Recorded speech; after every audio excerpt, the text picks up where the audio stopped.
혹시 성경 말씀 자막이 준비가 됐나요? 그럼요. 그러면은 오늘 우리가 말씀을 제가 읽어드리고 그 다음에 아마 주보에 안 나갔군요. 성경 말씀이 제가 까먹은 겁니다. 그거는 제가 까먹은 거고요. 우리 오늘부터 철로역정, 제가 가진 철로역정은 이 책입니다. 잘 안 보이실 거예요. 철로역정, 선한 청지기라는 출판사에서 기독교 명작 베스트 다 그래가지고 1번으로 나왔네요. 보니까.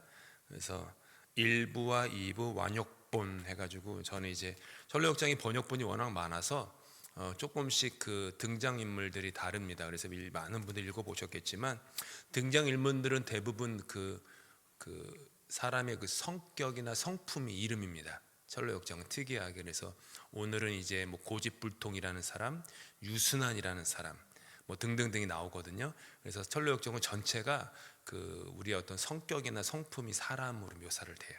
그래서 이걸로 우리가 보도록 하겠습니다. 이렇게 보니까 책 선전하는 것 같네. 그렇게 책 선전하는 건 아니고요. 33장으로 되어 있어가지고요. 33번에 걸쳐서 우리가 묵상하도록 하겠습니다. 먼저 성경 말씀이 화면에 없기 때문에 제가 그 말씀을 천천히 읽어드릴 때 우리 함께 좀 귀로 들으시면서 생각하시면 좋겠습니다. 히브리서 11장 13절부터 16절 말씀입니다. 이 사람들은 다 믿음을 따라 죽었으며 약속을 받지 못하였으되 그것들을 멀리서 보고 환영하며 또 땅에서는 외국인과 나그네임을 증언하였으니 그들이 이같이 말하는 것은 자기들이 본향 찾는 자임을 나타냄이라. 그들이 나온 바 본향을 생각하였더라면 돌아갈 기회가 있었으려니와 그들이 이제는 더 나은 본향을 사모하니 곧 하늘에 있는 것이라. 이러므로 하나님이 그들의 하나님이라 일컬음을 받으심을 부끄러워하지 아니하시고 그들을 위하여 한 성을 예비하셨느니라. 그 다음은 시편 38편 말씀이에요. 여호와여, 주의 노하심으로 나를 책망하지 마시고 주의 분노하심으로 나를 징계하지 마소서. 주의 화살이 나를 찌르고 주의 손이 나를 심히 누르시나이다. 주의 진노로 말미암아 내 살에 성한 곳이 없사오며 나의 죄로 말미암아 내 뼈에 평안함이 없나이다. 내 죄악이 내 머리에 넘쳐서 무거운 짐 같으니 내가 감당할 수 없나이다. 내 상처가 썩어 악취가 나오니 내가 우매한 까닭이로소이다. 내가 아프고 심히 구부러졌으며 종일토록 슬픔 중에 다니나이다. 내 허리에 열기가 가득하고 내 살에 성한 곳이 없나이다. 내가 피곤하고 심히 상하였으며 마음이 불안하여 신음하나이다. 주여, 나의 모든 소원이 주 앞에 있사오며 나의 탄식이 주 앞에 감추이지 아니하나이다. 내 심장이 뛰고 내 기력이 쇠하여 내 눈의 빛도 나를 떠났나이다. 내가 사랑하는 자와 내 친구들이 내 상처를 멀리하고 내 친척들도 멀리 섰나이다. 내 생명을 찾는 자가 울무를 놓고 나를 해하려는 자가 괴악한 일을 말하여 종일토록 음모를 꾸미오나 나는 못 듣는 자 같이 듣지 아니하고 말 못하는 자 같이 입을 열지 아니하오니 나는 듣지 못하는 자 같아서 내 입에는 반박할 말이 없나이다. 여호와여, 내가 주를 바랐사오니 내 주 하나님이 내게 응답하시리이다. 내가 말하기를 두렵건대 그들이 나 때문에 기뻐하며 내가 실족할 때에 나를 향하여 스스로 교만할까 하였나이다. 내가 넘어지게 되었고 나의 근심이 항상 내 앞에 있사오니 내 죄악을 아뢰고 내 죄를 슬퍼함이니이다. 내 원수가 활발하며 강하고 부당하게 나를 미워하는 자가 많으며 또 악으로 선을 대신하는 자들이 내가 선을 따른다는 것 때문에 나를 대적하나이다. 여호와여, 나를 버리지 마소서. 나의 하나님이여, 나를 멀리하지 마소서. 속히 나를 도우소서. 주 나의 구원이시여. 아멘.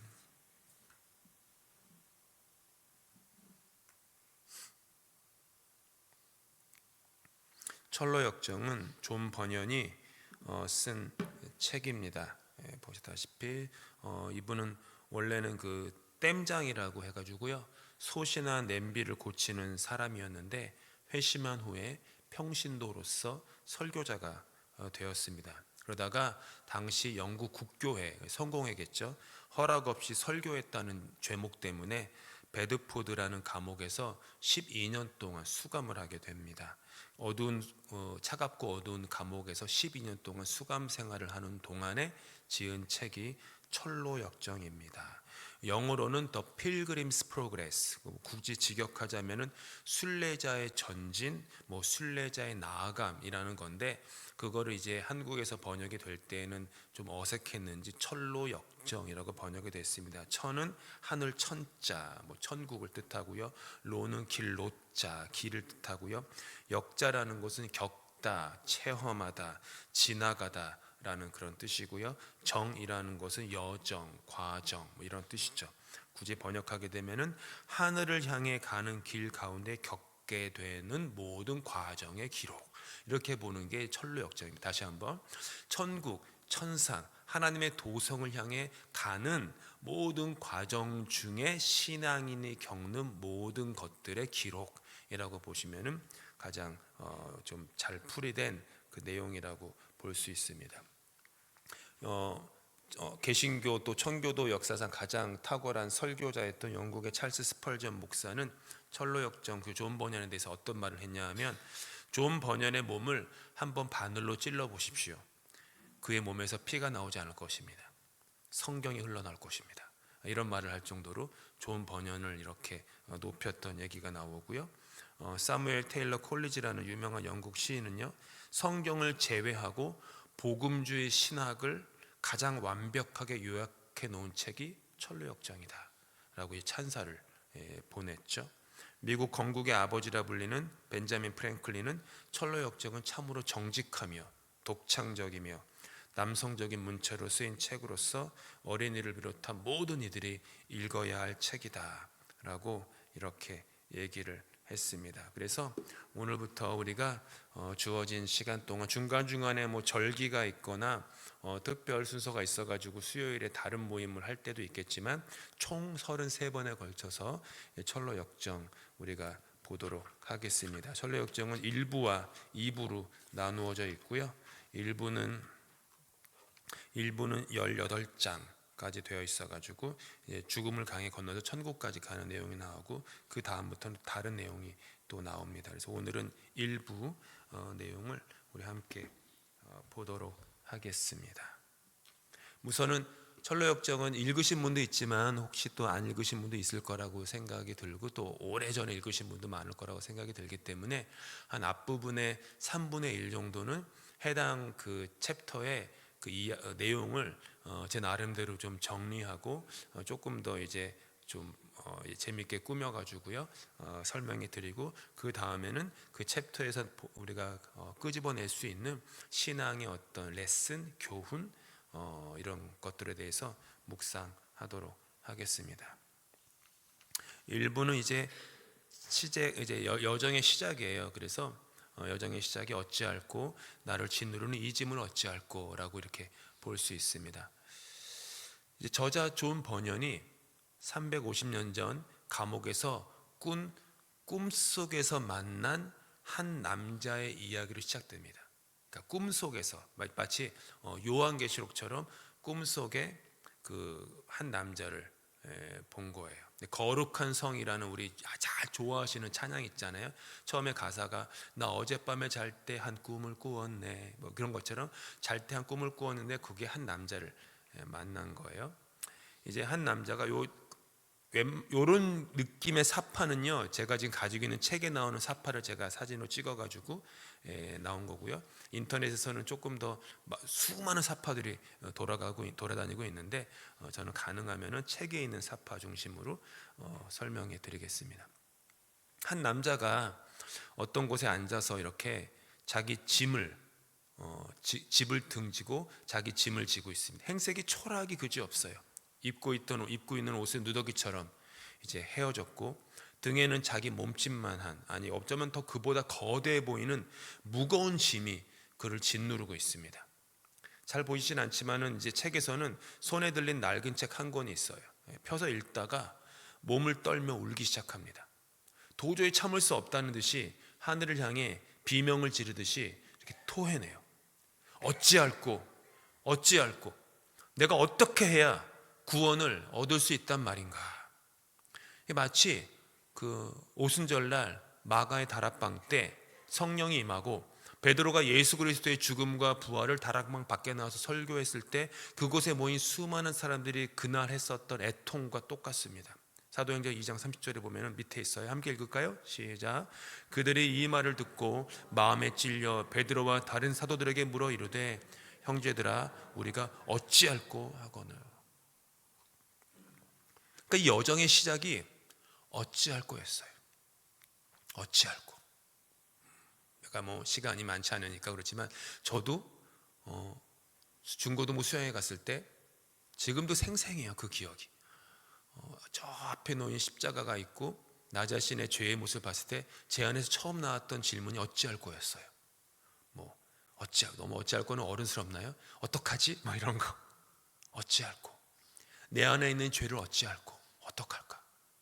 도저히 내가 해결할 수 없는. 그게 여정의 시작이에요. 내 속에 있는 걸 깨닫는 것.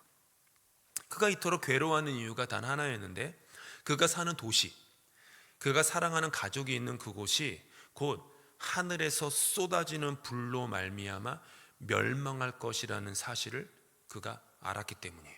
그래서 어찌할꼬. 서둘러 집으로 돌아가고요. 아내와 아이들을 불러 모아서 호소해요. 여보, 얘들아, 내 등 뒤에 있는 이 짐 때문에 내가 도저히 견딜 수가 없어. 게다가 우리가 살고 있는 이 도시는 곧 하늘에서 떨어지는 불에 타가지고 다 잿더미가 될 거야. 그러니 우리 빨리 도망쳐야 해. 그런데 그 말을 들은 아내와 자식들의 반응은 싸늘하기 그지없습니다. 그들의 가장이 너무 스트레스가 많아서 병에 걸려 헛소리를 한다고 그들은 생각합니다. 아내가 말해요. 당신 요즘 너무 피곤해서 헛것을 본 거 아니야? 라면서 좀 쉬면 날 거야. 침대로 떠밉니다. 빨리 자. 밤이 깊어도 그는 잠을 잘 수가 없습니다. 한숨과 눈물로 밤을 꼴딱 새웁니다. 다음날 아침 그의 상태는 더욱더 심해집니다. 가족들은 그 모습을 보다가 처음엔 안타까워하다가 곧 비웃기도 하고 꾸짖기도 하다가 급기야는 무시하기 시작합니다. 가장 사랑하는 사람에게 외면당한 그 남자는 다시 홀로 들판으로 나갑니다. 그때 전도자 에반젤리스트가 그를 찾아옵니다. 당신은 왜 울고 있습니까? 라고 물어봐요. 이 남자는 대답합니다. 이 짐이 내 등에 어깨에 지고 있는 이 너무너무 무거운 이 짐이 저를 지옥의 밑바닥까지 끌고 갈까 너무너무 두렵습니다. 죽는 것도 심판받는 것도 무섭습니다.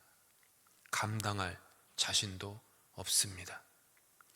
그래서 전도자는 양피지 두루마리를 그에게 건네줍니다. 거기에는 이렇게 적혀 있어요. 임박한 진노를 피하라. 임박한 진노를 피하라. 어디로 가야 합니까? 라고 남자가 묻습니다. 전도자는 손가락으로 저 멀리 넓은 들판 끝을 가리킵니다. 그러면서 말해요. 저 좁은 문이 보이십니까? 여기서 이 좁은 문이 제가 요즘 우리 주일마다 설교하는 그 좁은 문 장면이 여기에요. 좀 있으면 나오는 거죠. 이제 몇 주 후에. 저 좁은 문이 보이십니까? 아니요, 보이지 않습니다. 그러면 저기 희미하게 빛나는 빛은 보입니까? 그 남자가 보이는 것도 같습니다 라고 얘기해요. 전도자가 말해요. 그러면 보이는 것 같은 그 빛만 계속 바라보고 곧장 거길 향해 걸어가십시오. 그러면 좁은 문이 나올 것입니다. 그리고 좁은 문 앞에서 당신이 앞으로 무엇을 해야 할지를 당신은 거기서 듣게 될 것입니다. 이렇게 얘기를 해요. 마치 아브라함이 갈 바를 알지 못하고 길을 떠났던 것처럼 보일 것도 같은 그 빛을 바라보며 그냥 길을 떠난 거예요. 확실하게 보이지 않는 그 빛을 바라보며 갔던 거죠. 남자는 그 말을 듣자마자 뒤도 돌아보지 않고 빛을 향해 달리기 시작합니다. 아내와 아이들이 뒤따라 나오며 제발 돌아오라고 울부짖습니다. 하지만 남자는 두 손가락으로 귀를 꽉 틀어막습니다. 그리고 가족들의 애원 소리를 덮어버리려는 듯이 더 크게 소리치며 내달립니다. 생명, 생명, 영원한 생명. 이웃 사람들도 뛰쳐나옵니다. 그들 중에는 고집불통이라는 사람과 유순한이라는 사람도 있었습니다. 두 사람은 이 남자를 억지로 끌고 가려고 쫓아옵니다. 고집불통은 말해요. 미친 짓 그만두고 돌아가자 라고 막 화를 냅니다. 하지만 남자는 단호합니다. 생명, 생명, 영원한 생명. 저는 돌아가지 않습니다. 내가 사는 곳은 멸망의 도시이기 때문입니다. 결국 고집불통은 조롱하며 돌아가 버립니다. 그런데 귀가 얇은 유순한, 사람 이름이 유순한이에요. 성이 유씨고 이름이 순한이죠. 유순한. 솔깃해요. 영원히 죽지 않는 삶, 슬픔이 없는 나라에 대한 이야기에 매혹된 거예요. 좋아요, 나도 같이 갑시다 하며 유순한 씨는 이 남자를 따라갑니다. 그렇게 둘은 어느 정도 얼마간 함께 길을 걷습니다. 천국에 대한 기대감이 푹 풀어가지고 걷는데 갑자기 있는 줄도 몰랐던 진흙투성이 웅덩이에 빠져버리고 맙니다. 그 웅덩이의 이름은 바로 낙심의 늪이었습니다. 낙심의 늪. 온몸이 진흙 범벅이 됩니다. 남자는 등에 진 무거운 짐 때문에 점점 더 깊이 가라앉기만 하는 거예요. 헤어나오려고, 낙심으로부터 벗어나려고 애쓰는데 오히려 내 어깨에 진 이 짐으로 말미암아 점점 더 늪 아래로 침몰하는 거예요. 그러자 금세 마음이 변한 유순한 씨가 화를 냅니다. 당신이 말한 행복이 고작 이런 것이었습니까? 여행의 시작이 이 모양 이 꼴인데 끝은 오죽하겠습니까? 나는 내 집으로 돌아가겠습니다. 그러면서 유순한 씨는 자기 집 쪽을 향해서 간신히 몸을 움직여서 늪에서 기어 나오고 이 남자를 돌아보지도 않고 냅다 집으로 돌아갑니다. 하지만 이 남자는 돌아갈 수 없습니다.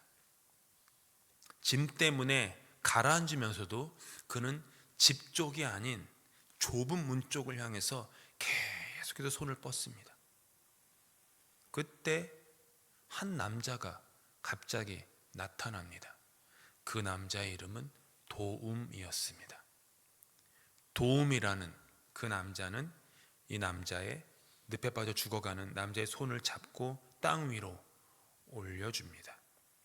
진흙투성이가 된 채 거친 숨을 몰아쉬는 남자. 이때 비로소 진짜 순례의 길이 이때부터 시작이 된 것이었습니다. 그리고 이 남자의 이름은 다름 아닌 크리스찬이었습니다. 이게 1장의 내용이에요. 크리스찬.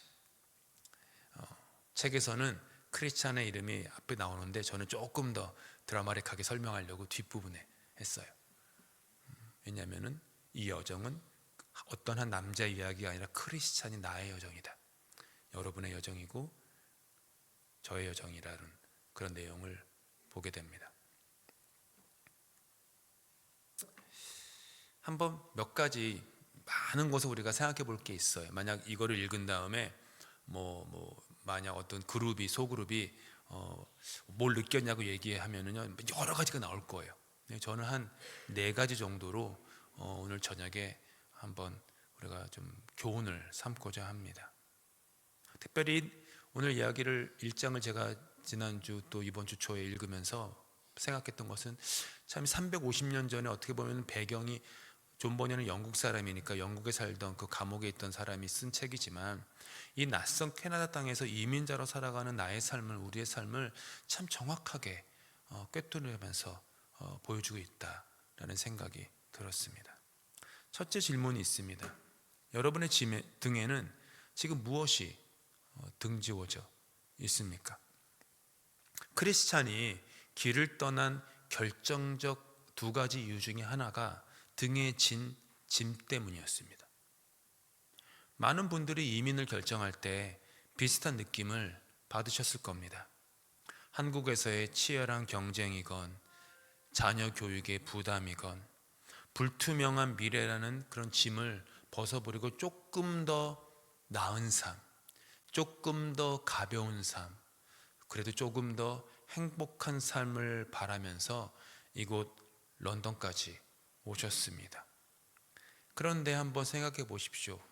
장소가 바뀌었는데 짐은 사라졌습니까?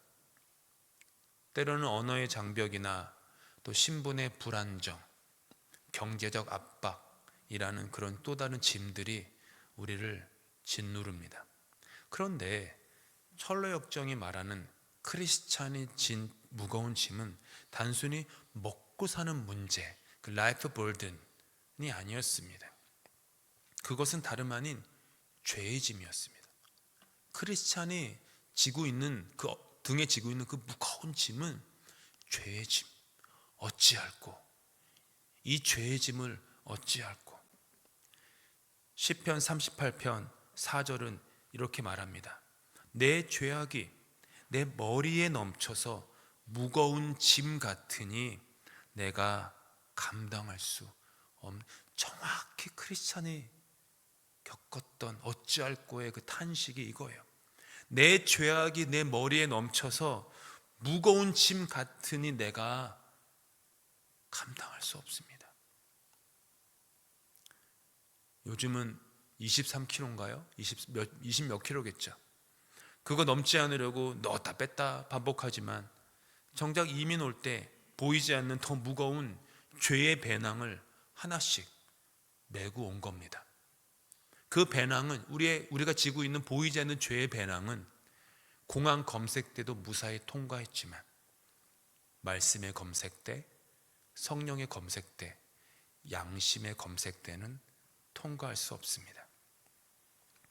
진정한 신앙의 여정은 이민 생활 좀 편하게 해주세요 라고 할 때 시작되는 게 아닙니다. 주님, 내 영혼의 짐이 너무 무거워 견딜 수 없습니다. 어찌할꼬? 그 고백에서 진정한 신앙의 여정이 시작됩니다. 즉 죄에 대한 깨달음에서부터 신앙의 여정이 시작되는 것이지, 행복해지려고, 편해지려고, 더 윤택한 이민 생활의 네트워크를 맺으려고 교회 다니는 그런 식으로 신앙의 여정은 결코 시작될 수 없습니다. 시편 32편 3절에서 4절도 고백합니다.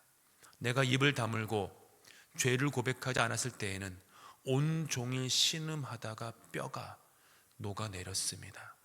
주님의 손이 밤낮으로 나를 짓누르셨습니다.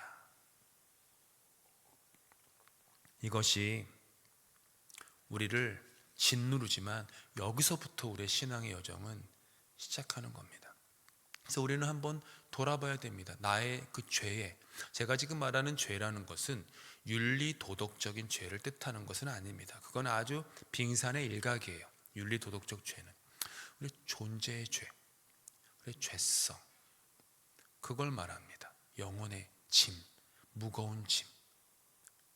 로마서에서 사도 바울이 고백하는 것처럼 내가 원하는 것은 하지 못하고 원치 않는 것을 자꾸만 하게 만드는 그 나를 사로잡아 끌어내리는 그 세력, 그 힘, 그 죄, 그것이겠죠. 두 번째로 보면 생명 크리스찬이 소리치며 희미하게 보일락말락하는 그 빛이 있는 좁은 문을 향해 그는 달려갑니다. 인생에서는요, 때로는 세상의 소란스러운 소음에, 주변의 소음에 귀를 막고 옛사람에서, 옛 도성에서 떠나야 할 때가 있습니다. 주인공이 가족들의 외침에 귀를 막고 떠나는 장면은 어떻게 보면 꽤 비정해 보입니다. 우리는 웬만해서는 그러지 못할 겁니다. 가족을 버리라는 말인가? 아닙니다. 그 뜻이 아니에요. 존 버전이 철로역정 1장에서 말하고자 하는 가족을 버리라는 말이 아니라 영적 우선순위의 싸움을 하라는 거예요. 우리 이민 가정에서 겪는 여러 가지 일들이 있죠. 부모님은 신앙을 열심히 지키는데 여기서 자란 아이들이 이제 엄마 아빠의 모습을 보면서 좀 이렇게 좀 꽉 막혔다, 생각할 수도 있습니다.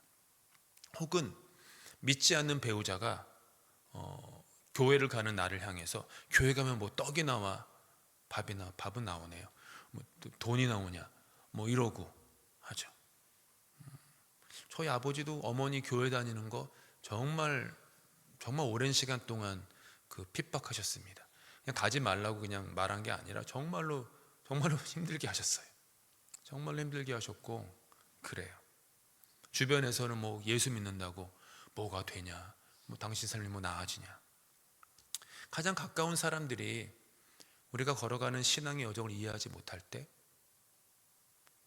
깊은 고독을 오늘 철로역정에 나오는 크리스찬처럼 우리는 느낍니다. 때로는 그때가 세상의 소란스러운 소음에 귀를 막고 생명, 영원한 생명을 외쳐야 할 때인지도 모릅니다. 세상의 소리에 귀를 막고 현실의 계산에 귀를 막습니다. 내가 지금 예배를 드리고 섬기고 어려운 이웃을 도와주는데 물질과 시간을 쓰면 내가 이런 손해를 보고 이것도 못하고 저것도 못하고 하는 그런 계산, 그런 셈, 이것들에 귀를 막는 것입니다. 사람들의 체면에 귀를 막아야 할 때가 있습니다. 때로는 사람들의 시선 때문에 부끄러움을 당치 않으려고 우리는 원하지 않는 일을 할 때가 있고 원하는 것을 하지 못할 때가 있습니다. 하지만 절체절명의 목숨이 오고 가는 순간에서는 체면이 어디 있습니까? 어쩌면 우리가 그렇게 체면을 따지는 것은 그만큼 절박하지 않은지도 몰라요. 내가 지금 내 영혼이 사냐 죽느냐라는 문제 앞이라면 체면을 따질 여유가 어디 있습니까? 크리스찬처럼 귀를 막고 생명하며 달려가도 모자랄 판인데 좁은 문을 향해 한 걸음이라도 떼려면 그런 소리에 귀를 막아야 할 때도 있습니다. 잊지 말아야 할 것은 내가 살아야 합니다. 비행기 타시면요, 제일 처음 비행기가 출발 이제 백한 다음에 활주로로 천천히 이동할 때 승무원들이 나와가지고 안전수칙 설명을 하잖아요. 여러 가지 이렇게 등등등 설명하는데 그 중에 호흡기인가? 내려오는 거 있잖아요. 이렇게 귀에다 꽂는 거. 그거 설명할 때 반드시 하는 얘기가 있어요. 먼저 당신이 그거를 꽂고 그 다음에 옆에 있는 당신의 자녀에게 그거를 꽂아 주십시오. 내 애를 살리려고 급해가지고 걔 먼저 하려다가 안 되면 내가 숨 막혀 죽어가지고 얘도 죽고 나도 죽는 거예요. 내 옆에 앉아있는 내 아들과 딸, 이 철부지 없는 아이들을 살리려면 내가 먼저 산소호흡기를 꽂고 내가 먼저 살아야 내 옆에 있는 아이들에게 산소호흡기를 줄 수 있다는 거예요. 그것은 그렇죠. 내가 살아야 합니다. 내가 살고자 함은 내가 삶으로 말미암아 나의 사랑하는 가족을, 내가 사랑하는 사람들을 살리기 위함입니다. 그래서 내가 살아야 돼요. 내 잔이 넘쳐야 합니다. 내 잔이 말라 비틀어졌는데 누구에게 물 한 방울 줄 수 있습니까? 내 잔이 넘쳐야 합니다. 내가 벅차올라야 돼요. 내가 감격해야 됩니다. 내가 먼저 용서받은 자로서, 내가 먼저 부르심 받은 자로서 세워져야 합니다. 내 안에 영원한 생명이 있어야 돼요.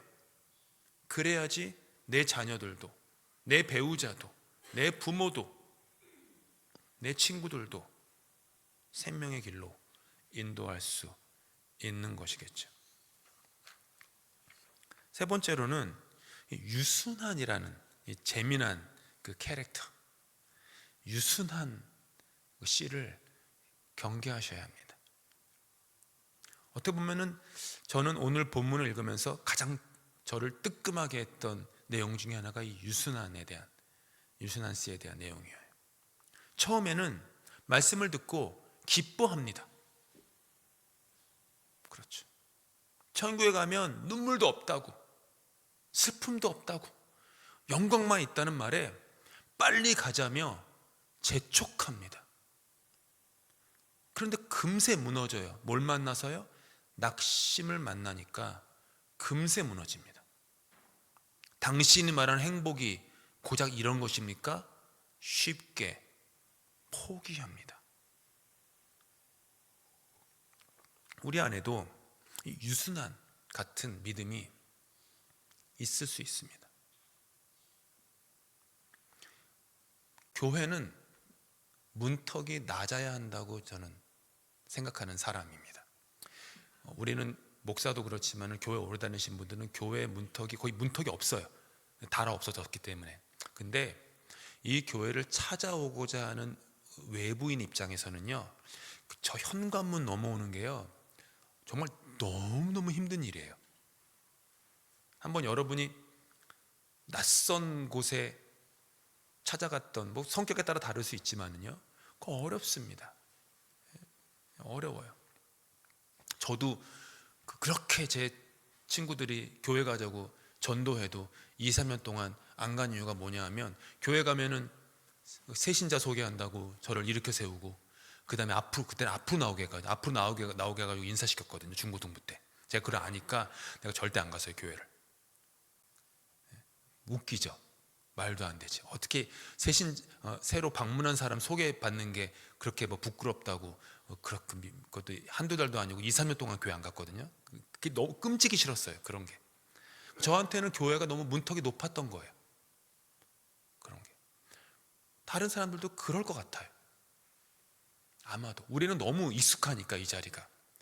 그런데 어떤 분들에게는 교회를 옮기는 분들, 혹은 교회를 전혀 다니지 않았던 분들이 저 현관문 넘어오는 게 얼마나 힘들까. 그래서 교회는 문턱이 낮아야 한다고 늘 생각해요. 그래서 이민 생활 가운데 좀 덜 외롭기 위해서 오는 것 좋고요. 사업을 하는 분들은 교회 와가지고 그 나름대로 네트워크를 구성해가지고 좀 잠재적 고객을 마련하시는 거 저는 뭐 그렇게 나쁘다고 생각하지 않습니다. 그리고 이민생활 힘들고 어려운데 일주일에 한 번 와가지고 한국 음식 먹으러 온다라는 거, 그게 뭐 그렇게 욕할 일도 아니고 괜찮은 일이에요. 마음의 평안을 얻고, 그래도 오게 되면은 내 자녀가 좀 그래도 번듯하게 말도 안 통하는 곳에서 애들이 학교를 다니니까 내 애가 누구랑 친구 사귀나 이렇게 걱정돼가지고, 그래도 교회 다니면 애가 윤리 도덕적으로 바르게 서겠지라는 그런 마음으로 교회 다니는 분들이 굉장히 많거든요. 제가 너무 그런 분들 되게 많아요. 런던에 특히 많더라고요. 그런 분들이 그런 소리를 많이 들어요.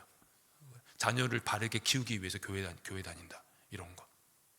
그런 것도 있고, 또 학교를 가거나 직장을 얻거나 결혼을 앞두거나 하면 뭔가 좀 비나이다 복을 받고 싶어가지고 교회를 찾을 수도 있죠. 괜찮아요. 전 괜찮다고 생각해요. 문턱이 낮아야죠. 그런데 그것이 최종 목적지가 되면 뭐가 생기냐면, 유순한 씨 때문에 낙심 하나 만나면, 즉 생각지 못한 고난, 늪, 상처, 시험을 만나면요, 미련 없이 떠납니다. 미련 없이 떠나요. 그런 모습을 보게 돼요.